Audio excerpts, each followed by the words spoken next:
अस्सलामुअलैकुम dear student, welcome back to my YouTube channel.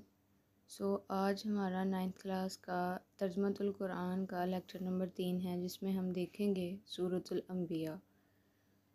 अगर आप चैनल पर नए हैं तो चैनल को सब्सक्राइब ज़रूर कर लीजिएगा। वीडियो पसंद आए तो वीडियो को लाइक शेयर भी ज़रूर कीजिएगा। सूरतुल अंबिया, जैसे कि यह नाम से ही ज़ाहिर है कि इसमें पिछले जो कौमें हैं उनके अहवाल बयान किए गए होंगे, और पिछले जो अंबिया कराम अलैहिस्सलाम हैं उनकी तबलीग का या उनकी नबूवत का हवाला देकर नबी पाक सल्लल्लाहु अलैहि वसल्लम की नबूवत को साबित किया गया है। तो चलते हैं अपने सबक की जानिब, पढ़ते हैं सूरतुल अंबिया। आज हम शुरू करने जा रहे हैं सूरतुल अंबिया। सूरतुल अंबिया मक्की सूरत है। इसमें 112 आयात हैं। इसमें अल्लाह रब्बुल इज़्ज़त ने जो पिछली कौमें थीं उनकी कहानी बताकर, उनका एक नाफरमानी वाला किस्सा बयान कर कर नबी पाक सल्लल्लाहु अलैहि वसल्लम की नबूवत को साबित किया है। तो चले हम इसके तारुफ पर चलते हैं। सूरतुल अंबिया में पिछले अंबिया इकराम अलैहिस्सलाम की नबूवत का हवाला देकर हज़रत मोहम्मद सल्लल्लाहु अलैहि वसल्लम की नबूवत को साबित फरमाया गया है। इसी मुनासबत से इस सूरत का नाम सूरतुल अंबिया है, यानी कि ये अपने नाम से ही ज़ाहिर करती है कि इसमें जो भी बयान किया गया है वो अंबिया इकराम अलैहिस्सलाम के तवस्सुल से बयान किया गया है। सूरतुल अंबिया इन सूरतों में से है जिनके बारे में हज़रत मोहम्मद रसूलुल्लाह सल्लल्लाहु अलैहि वसल्लम ने फरमाया कि ये मेरा कदीम माल और कीमती असासा है। सही बुखारी की हदीस में ये बात फरमाई गई है।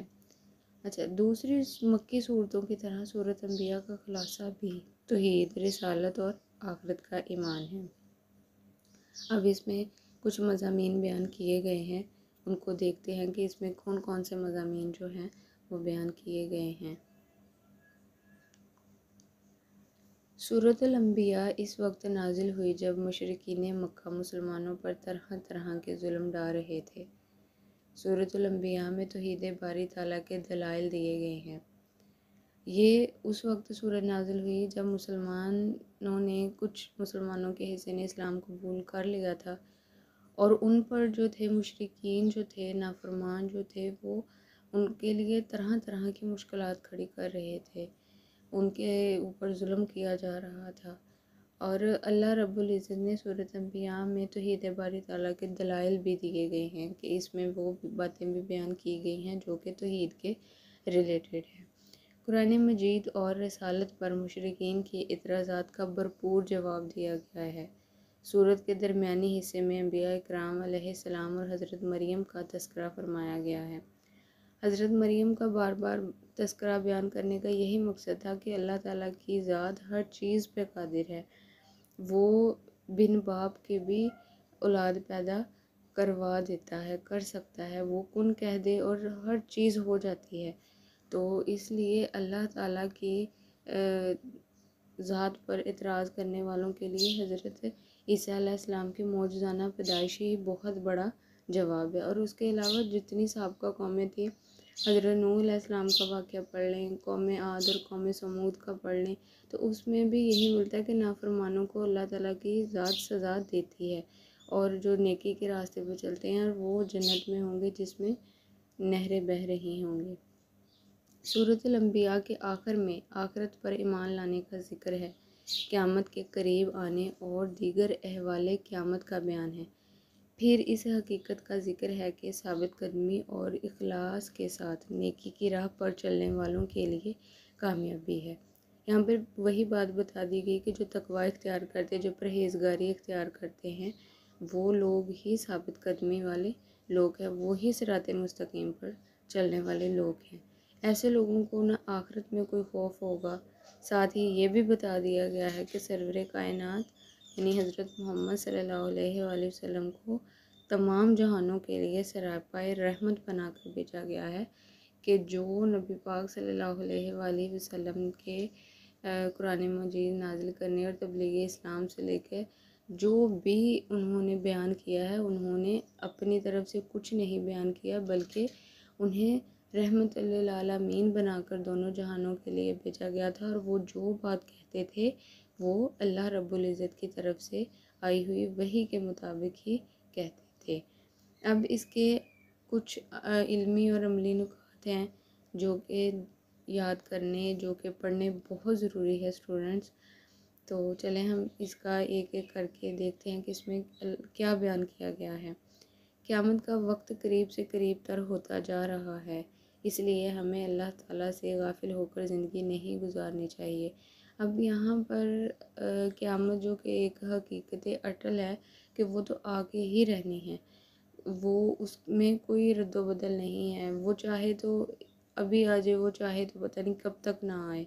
तो लिहाजा एक मुसलमान को हमें अपना जो काम है वो इस तरह करना चाहिए कि हमें उसका यूं ही लगे कि जैसे ही अगले ही लम्हे कुछ हो जाएगा, तो हमारे अमाल जो हैं वो हमें इस तरह से करने चाहिए कि हम नेकी के रास्ते पे चलते रहें। और बेशक क़यामत का वक्त करीब तर करीब होता जा रहा है, और कभी भी अल्लाह की याद से गाफिल नहीं रहना चाहिए। नंबर 2 पे है, जो बात हम नहीं जानते वो हमें इल्म रखने वालों से पूछ लेनी चाहिए। अब इसमें ये बात बयान की गई है कि जाहिल और आलिम बराबर नहीं हो सकते, मतलब कि हम जो नहीं जानते बात उसको अहले इल्म से पूछ लेना चाहिए। इसमें कोई अपने ज़ात की को छोटा नहीं तस्लीम करना चाहिए। जो बात नहीं आती उससे दूसरों से समझ लेना चाहिए, ताकि आप उस चीज़ को बेहतर तरीके से कर सकें। अल्लाह ताला ने नंबर 3 पे है, नंबर 4 पर है, अल्लाह ताला हक़ को बातिल से टकरा कर बातिल का सर कुचल देता है। हक़ और बातिल की जो कशमकश या जो लड़ाई चलती आ रही है, तो उसमें हक़ ही जीतता आया है और बातिल मिटता ही आया है।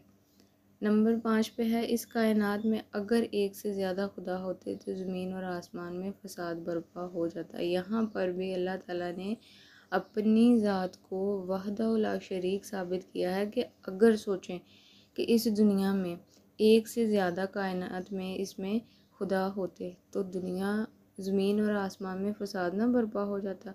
तो यहाँ पर भी अल्लाह ताला ने अपनी ज़ात को वहदहु ला शरीक, वाहद और यकता साबित कर दिया है।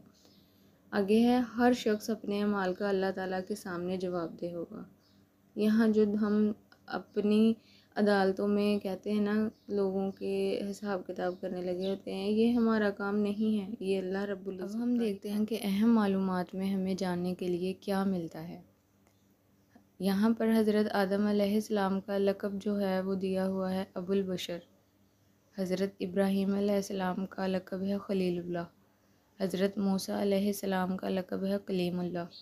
हज़रत ईसा अलैहिस्सलाम का लक़ब है रूहुल्लाह। और हज़रत मोहम्मद सल्लल्लाहु अलैहि वसल्लम अल्लाह ताला के आखिरी रसूल हैं। यहाँ पर एक हदीस कोट की गई है, तुम्हारा अपने मुसलमान भाई के लिए मुस्कुराना भी सदका है। सुनन तिरमिज़ी में यह हदीस कोट की गई है। तो मुसलमान को खैर बांटना चाहिए, अपने दूसरे मुसलमान के लिए आसानियाँ पैदा करनी चाहिए। और यहाँ पर अल्लाह ताला ने मुस्कुराना भी सदक़े के बराबर कर दिया है। उम्मीद है कि आज का लेक्चर आपको समझ आ गया होगा। इस लेक्चर के रिलेटेड कोई भी सवाल हो आप कमेंट बॉक्स में पूछ सकते हैं। नेक्स्ट वीडियो तक के लिए